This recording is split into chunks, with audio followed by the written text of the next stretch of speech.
Ugh. 1 hour, the Burning Hammer Cells demo will begin. Food. Jerry is laying out the assortment of snacks that we'll have on it. Hey Tom, are you hungry? Why yes I am.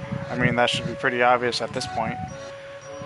All I've had since putting on the stupid mascot costume is some burning hammer and a bunch of iced tea. Hey now, Cheery Shoes back. What's with the attitude? Cheery, do you remember that you ate my lunch, right?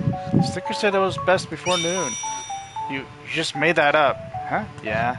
Cheery chortles merrily and chugs some more iced tea. Okay, folks, Mr. Yanagishita calls out as he steps into the room. Lunch break's over. Back to work. I don't feel like I've had much of a break. If anything, I'm even more mentally exhausted than I was before. There's a box full of Anagachi toys in the storeroom on the 3rd floor. Mind bringing those down? Anagachi, I asked? What's that? The name makes it sound like some sort of product knockoff. Mr. Yanagishita's face widened in surprise. You never heard of them? Of course. You know Anagachi? It's a digital pet game where you raise an eel that lives in Tokyo Bay.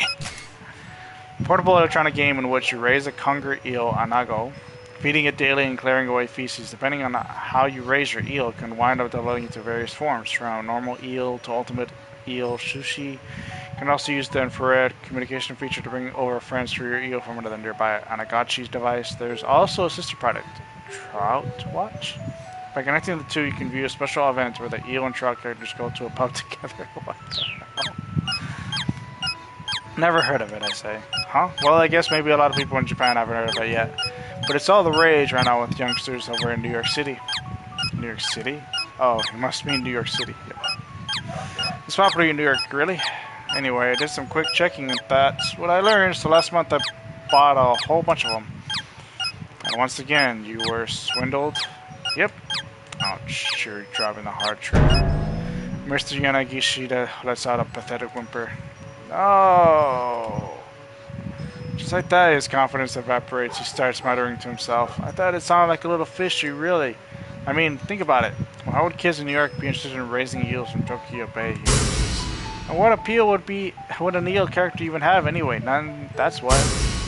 I should have known that. I didn't know it. Boy. Then why'd you buy them? As far as getting tiresome. Anyway, Yanagishita continues, it was going to cost way too much to keep them in storage, so I was just going to let the recycling guy take them. He hangs his head in shame in a matter of moments he's borderline catatonic. The type of eel that gives Anagachi its name, Anago, can be loosely translated as the creature that lives in a hole. Mr. Yanagishita is probably wishing he could crawl into a hole right about now. Shiri, on the other hand, flashes a big, bright grin. Still, you know, eel's pretty delicious. I wasn't exactly complimenting you there, boss. It's the same thing. There's a little bit of me in each of my products. Anagachi and I are one of the same.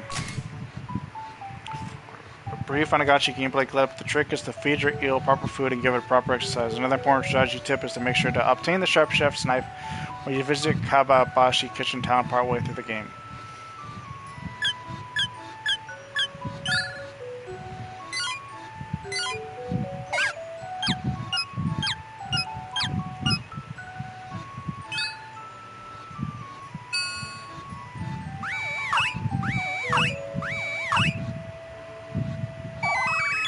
Normal eel.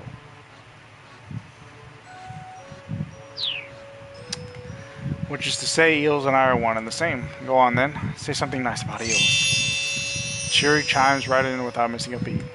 Eels are awesome. When it comes to eel sushi, 100 pieces barely whets my appetite.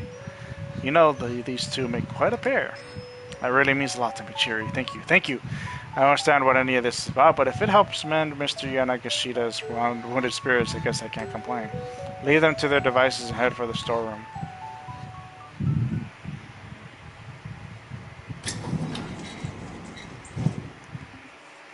Storeroom door opens with a rough grating sound. Okay, now where's the light switch? I found around in the dark, feeling for the switch box. My costume paws meet the sensations in my hands, and after that, even finding that is difficult. Batted at the wall willy-nilly until eventually the lights came on. Apparently, I found the switch even if I didn't feel it. Whoa, what the heck is this? The storeroom is practically overflowing with shoddy goods. A painting that looks like a child's scribblings, an oddly shaped hat bearing the words "Grow 2 inches guaranteed." A cheap-looking pendant with the tag that says it's set with a miracle stone. These stones are nothing more than simple glass beads that were purchased at 5,000 yen a piece. The seller claimed normally these sell for 10,000 a pop, but if you buy 100 of them, I'll give you half off. I wish the buyer declared it really is a miracle before joyfully agreeing to the purchase. The fact that someone like Yanaki Ishida actually exists to buy these things up is also a kind of miracle. It's like this is the knockoff boneyard where cheap products go to die. They break away from the pathetic herd knowing their time has come and end up in this graveyard of a storeroom. Let's see, Anagachi. I quickly spy the cardboard box I'm looking for. Then I catch sight of a dark silhouette out of the corner of my eye. Eek! I yelp. Oh shit. It's one of them. Black, flat, quick, long antennae. Often spotted in the kitchens, sometimes, somehow their legs wind up in the restaurant food. Ew! The size, the speed, the dark shape, it couldn't be anything else. It pierced back at me from the shadow of the Anagachi box, the faint light catching the luster of its carapace. It looks ready to leap out at me at any moment. I need to act fast. I challenge it to single combat. Snatch up the cardboard box and make a run for it. Run! Snatch up the cardboard box and make a run for it. Oh man. Oh, I made it. When I get back to the brick room, Mr. Yanagishita is still clutching Chiri's hands. And eel's super tasty when you self-broil it, too. Thank you. But tempura style is probably the best. Thank you. Well, Mr. Yanagishita's spirits have certainly turned around. Okay, got it. Hold out the big cardboard box. Excellent, thank you. You girls are the greatest, Yanagishita shouts. His voice resounds with gratitude. Hey, that's it. I just got an amazing idea. Why don't the three of us start our own company? Nope. I'll pass. Shuri and I respond in unison.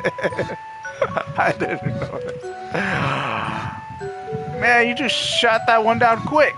Oh well, for today, let's just focus on selling Burning Hammer. By the way, I asked, where's the Burning Hammer? There wasn't any in the storeroom, and I don't see any here either. Oh, that's right. It's out back on the loading dock. We should probably go bring it in. Oh, and bring the Anagachis with you too. The recycling guy's going to be showing up soon. Come on, let's go. Shuri and I follow Mr. Nagashita out to the loading dock.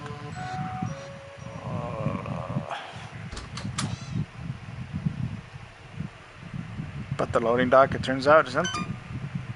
Uh-oh. There's no sign of the Burning Hammer anywhere. It's gone? Mr. Yanagishita murmurs. Then his voice rises to a shout. It's gone? All gone? The Burning Hammer? It's all gone?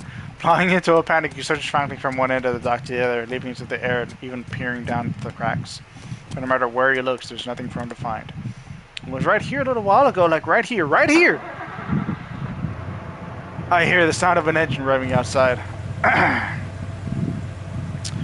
Well, Mr. Yanagishita cries out in alarm.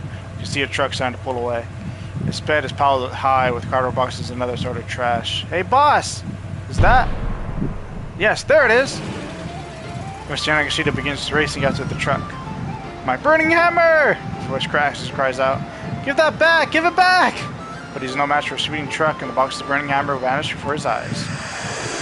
Burning Hammer!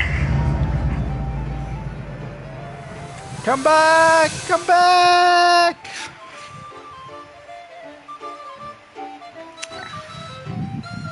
Yanagishita's wailing echoes from the surrounding buildings. It's like something out of a movie.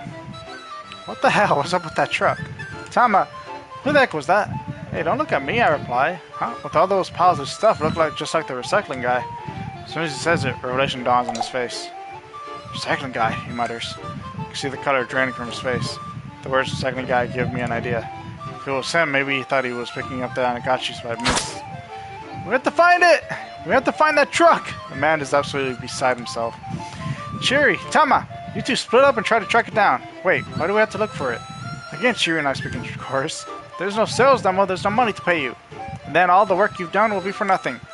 Right, when you push it that way, I guess there isn't much of a choice. Somehow or another, we'll have to find that truck. Can't have gotten far, he continues. Now go hunt for it like your life depended on it. Shira and I look at each other and sigh. How do you want to do this? She asked. Want to search together or should we split up? Split up sounds better. We should split up. Shira and I go our separate ways, searching for a truck full of junk.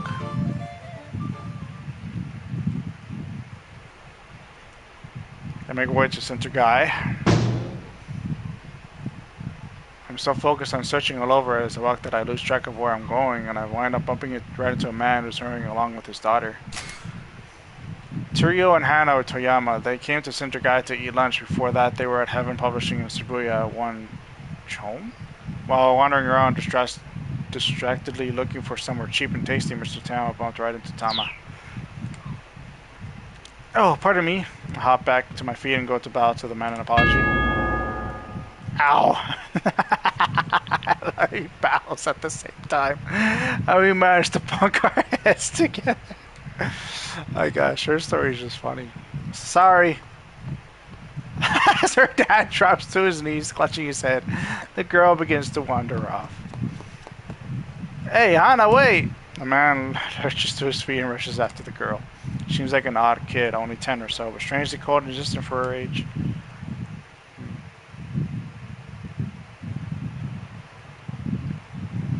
Nursing my own sore head, I make it all the way to Shibuya Station, but there's no sign of the truck. Probably never find it just by wandering around randomly. It's already 12:35? The sales demo starts in 25 minutes. I have serious doubts I'll be able to find the truck by then. What should I do?